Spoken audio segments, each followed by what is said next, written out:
The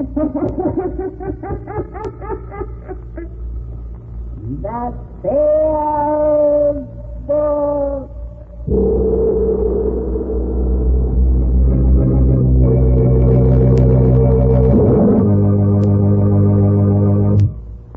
Once again, the keeper of the book is ready to unlock the ponderous volume in which is recorded all the secrets and mysteries of mankind through the ages.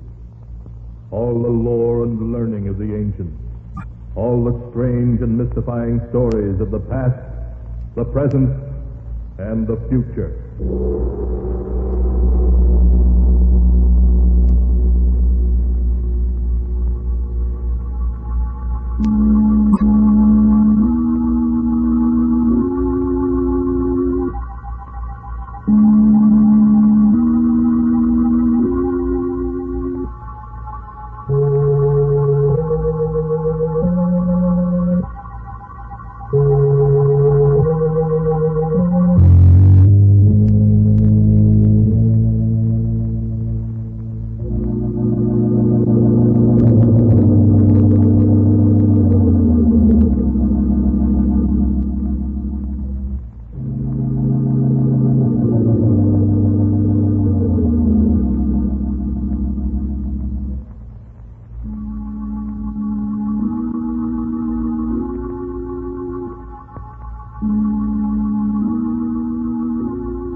Keeper of the book, what tale will you tell us this time? First, I must unlock the great padlock which keeps the sealed book safe from prying eyes.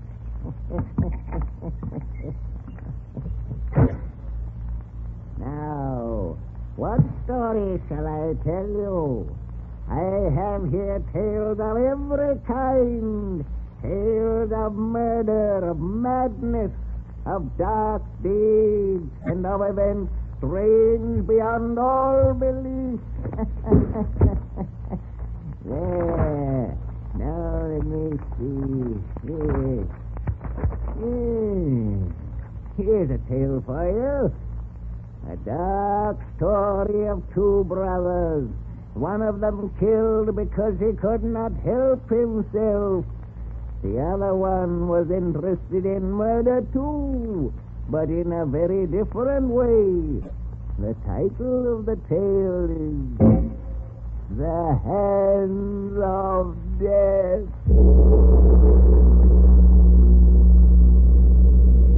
Here is the tale as it is written in the Sealed Vook.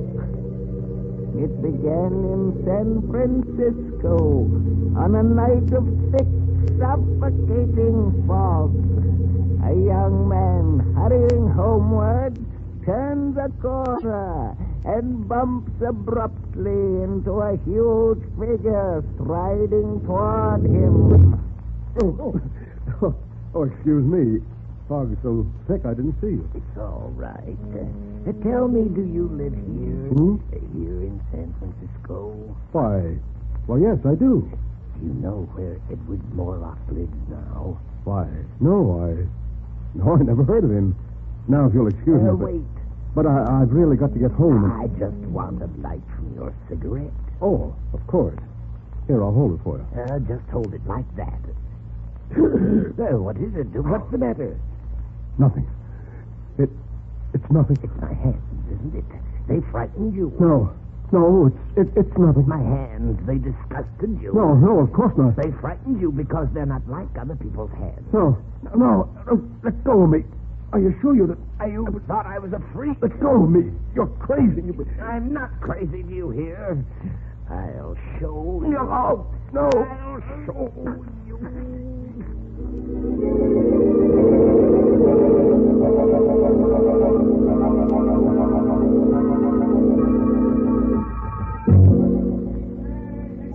Read all about it. Phantom Strangler in San Francisco. Victim guilty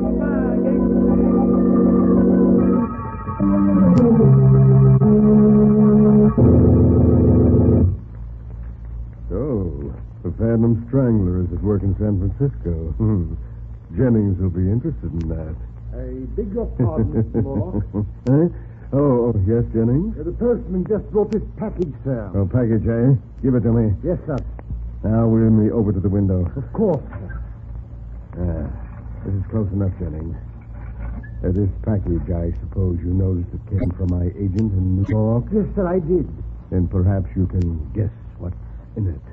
Hey, Jennings? No, sir, but I have no doubt it's another nice addition to your collection of objects having to do with famous murders, sir. Yes, indeed. A nice addition. But speaking of murders, have you seen this morning's San Francisco paper yet? No, sir. Well, look at these headlines.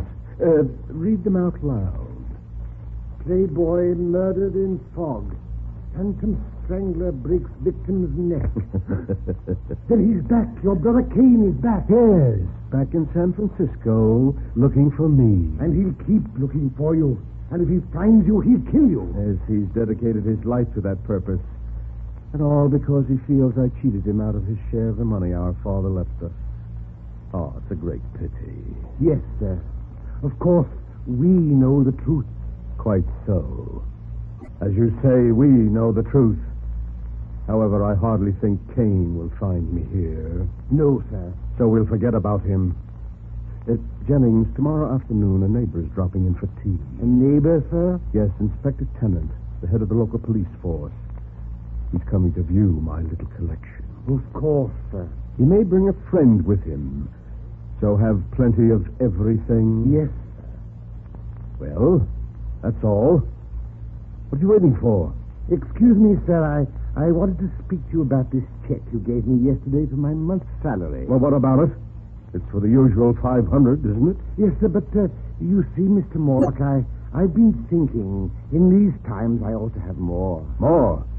Just how much do you consider your services worth, Jennings? Shall we say 1,000 a month? 1,000 a month? It's quite reasonable, I think. After all, if I were to tell the authorities all I know about your father's will, and how it happened that the entire fortune came to you and none to Kane... Never mind, Jennings. I'll make out another check. Thank you, sir. But be careful you don't drive me too far, or you may regret it. Oh, I think I'll be safe enough, Mr. Morlock. After all, confined to that wheelchair as you are, you need me. That's enough. You'll get your check later. Yes, sir. Very good, Mr. Morlock. So you're getting greedy, are you, Jennings? I must find some way to discourage you. Yes. Some way to discourage you.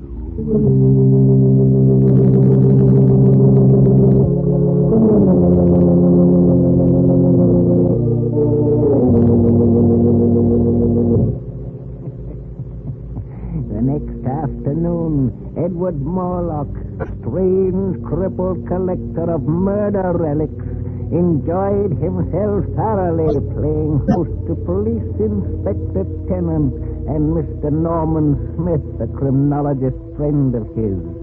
He began by showing them his latest acquisition, a one that had come by mail just the day before.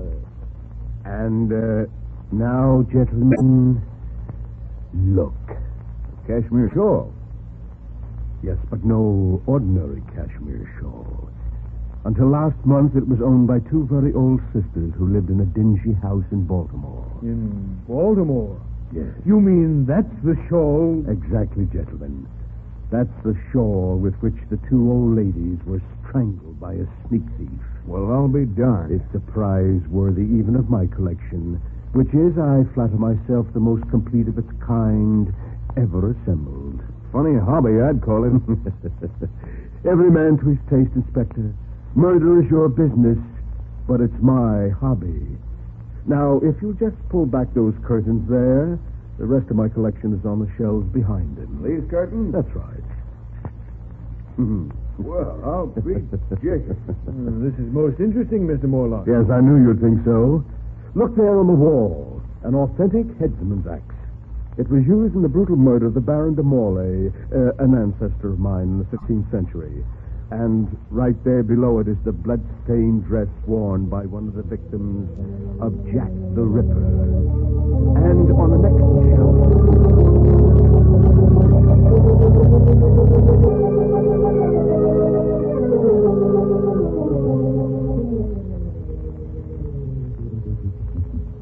And so there, gentlemen, you have the highlights of my collection.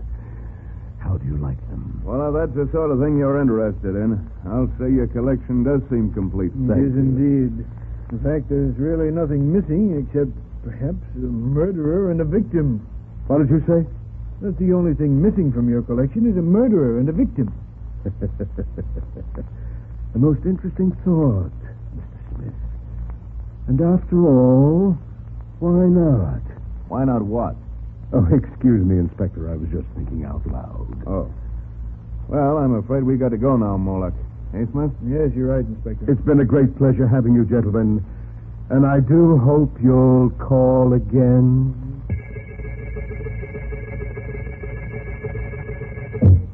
Yes, Mr. Morlock, you rang? Yes, Jennings. Before you help me to bed, I want you to mail these letters. Yes, sir. They're to major newspapers in San Francisco and contain a message to be inserted in their personal columns. A message? Yes, to my brother Kane. We used to communicate this way in the past. But, what? Here is a copy of the message. You may read it. If the gentleman with the unusual hands will visit his brother in Santa Villa, he will learn something to his advantage. You're inviting him here? Exactly. You've decided to play safe, to trap him and turn him over to the police? Oh, that's clever of you, Jennings. Yes, very clever. But you've already proved you're clever, haven't you? Now just take these letters out and mail them, and soon, quite soon, I think, we shall be seeing my dear brother Kane again.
of my story, the hands of death, as it is written in the sealed book.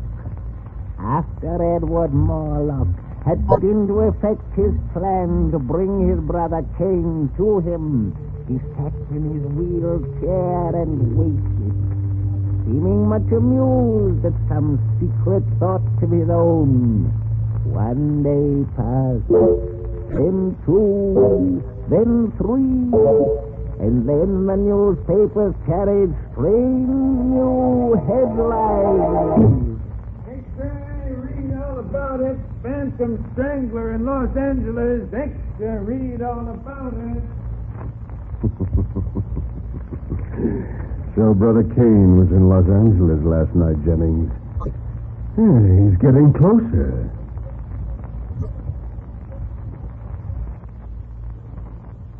I shouldn't be surprised if he arrives here tonight. I don't like it. Oh, nonsense, Jennings. You know you've got nothing to fear from Cain. Unless, of course, you're so careless as to make some remark about his hand. I know, but he intends to kill you. I think I'll be able to control him. I want you to bring me a glass of milk.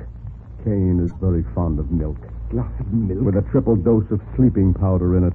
But I don't understand. Never mind, just do as I say. What's that?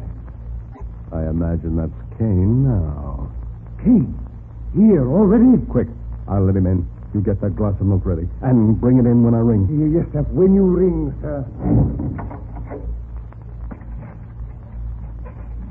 Oh, come in, Cain. I've unlocked the window. Yes, I'll come in, Edward. Now that I've found you at last. Well, I'd hardly say you found me, Cain. I sent for you. It's the same thing. Now I'm where I can put my hands around your throat at last. I'm going to kill you. Do you hear? Kill you. Cain, sit down. And what? Sit down. I want to talk to you. All right, I'll sit down, but you can't change my mind. Tell me, Cain, how many people have you killed since you got out of the penitentiary? 7. 7 murders? They looked at my hands. They were disgusted. I didn't kill them. My hands did. You hear? I didn't want to kill them, but my hands killed them anyway. Why, of course, I understand. Your hands. Great-grandfather had hands like yours, you know, Cain. Don't talk about it anymore. Of course not, Cain. But you must be hungry. I'll ring for Jennings. He'll fix something for you. Yes, I am hungry. But please, Cain, don't startle the poor fellow. You know, he's very much afraid of you. Why? Why is he afraid of me? It's your hands. He says they give him nightmares. My hands give him nightmares? Oh, you mustn't blame him, Cain. He can't help it. My hands give him nightmares. Yes, sir.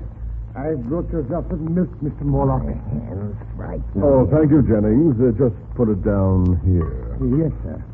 Why are you looking at me like that, Jennings? I'm not looking at you, Mr. Cain. You're looking at my hands. They upset you. They give you nightmares. No, Mr. Cain, that's not true. I'll show you. I'll give you a reason to be afraid of my hands. Mr. Morlock, help me. I'll show you. I'll Let show go, you you. Cain. Help.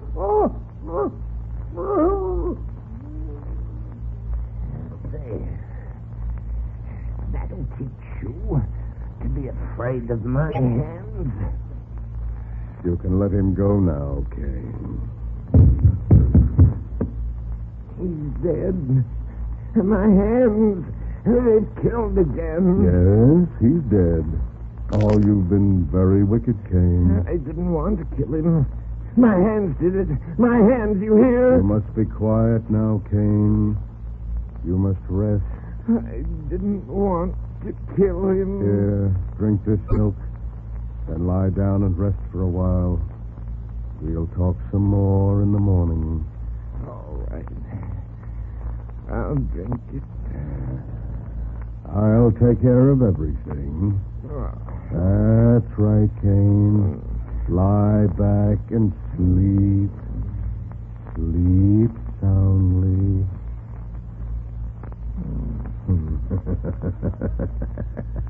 So you would blackmail me, would you, Jennings? And you would kill me, would you, Kane? But I've been too clever for both of you.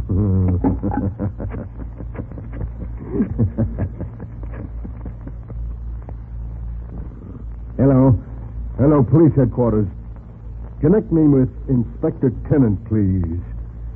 I want to report a murder.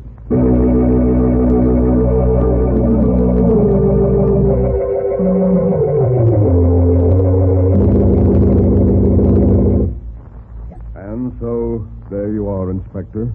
Kane was in the penitentiary for assault with intent to kill. Apparently, he escaped since then.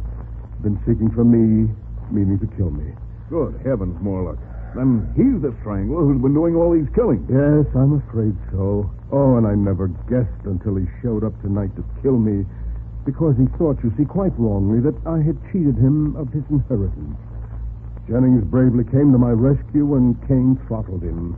Then I tricked Kane into drinking some drugged milk, and... well, there you are. But why, man? Why? Why did he kill all these people? Because of his hands. His hands? Well, you saw his hands. Tremendously strong. Not hands at all, really, but more like demon's claws. Kane is morbidly sensitive about his deformity. When he feels someone is frightened by his hands, he kills them. Just like that. God, it's a good thing we got him at last.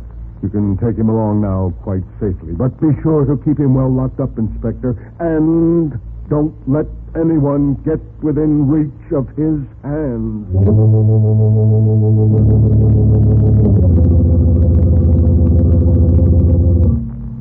A few weeks later, Kane Morlock entered the lethal chamber of the state penitentiary.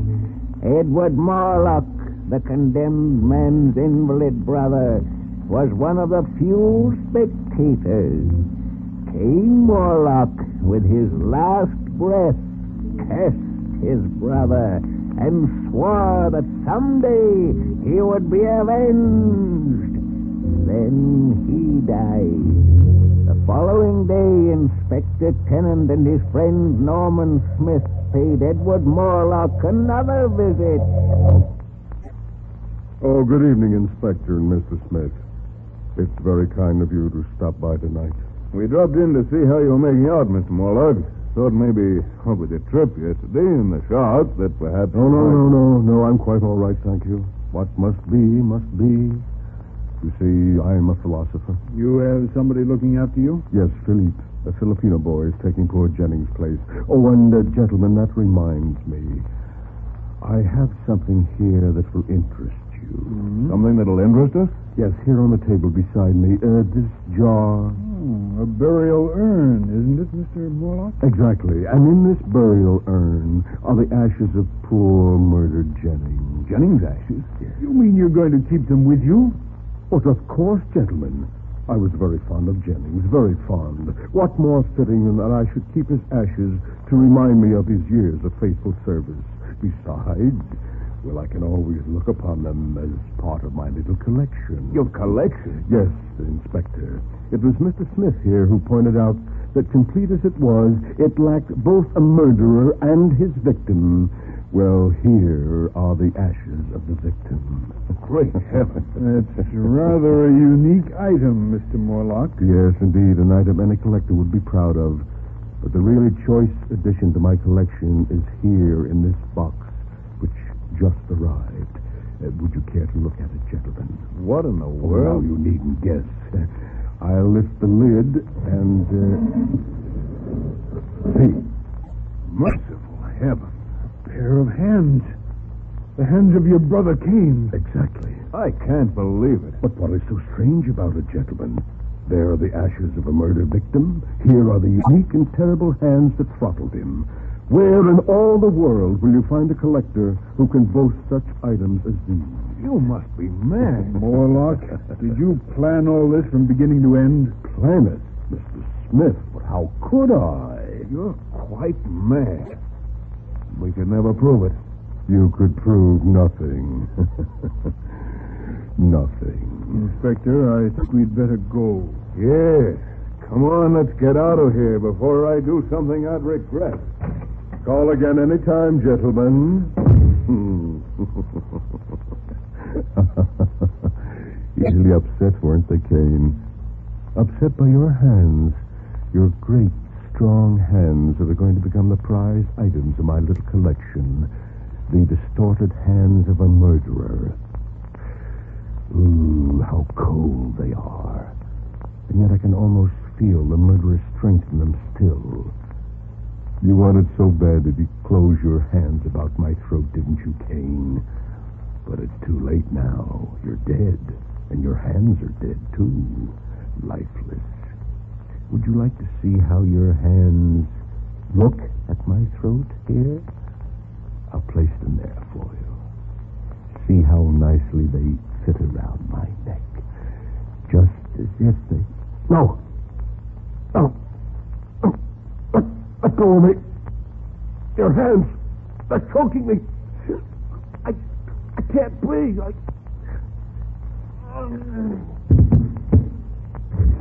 Warlock, what is it? Where are you? Inspector, look. You're on the floor. Good Lord. Morlock. No. No, it can't be. His brother's hands are clutched around his throat. They've strangled him.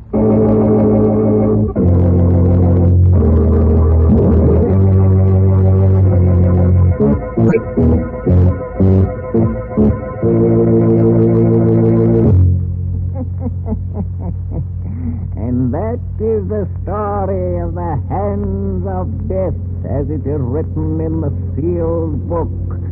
Edward Morlock was quite dead when they found him, with his brother's severed hands about his throat.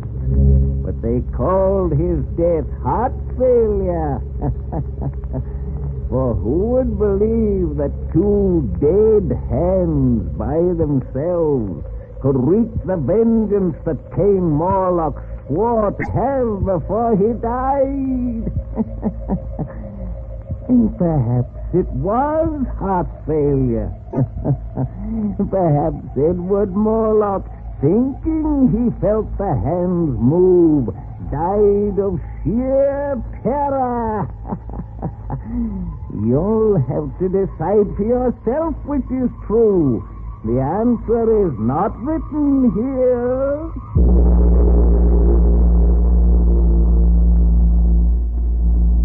The sound of the great gong tells me I must lock the book once again. One moment, Keeper of the Book. What story from the Sealed Book will you tell us next time? Next time? Are you sure you want to know? Perhaps my next story will be about you. For I have here all the stories that ever happened, and many that have not yet come to pass. But I'll find one for you in just a moment.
keeper of the book.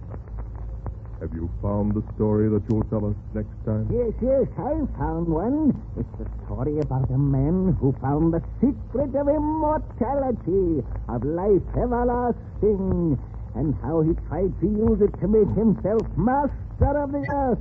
The title of the tale is The King of the World. Be sure to be with us again next time, when the great gong heralds another strange and exciting story from The Sealed Vook. The Sealed Book, written by Bob Arthur and David Cogan, is produced and directed by Jock McCracken.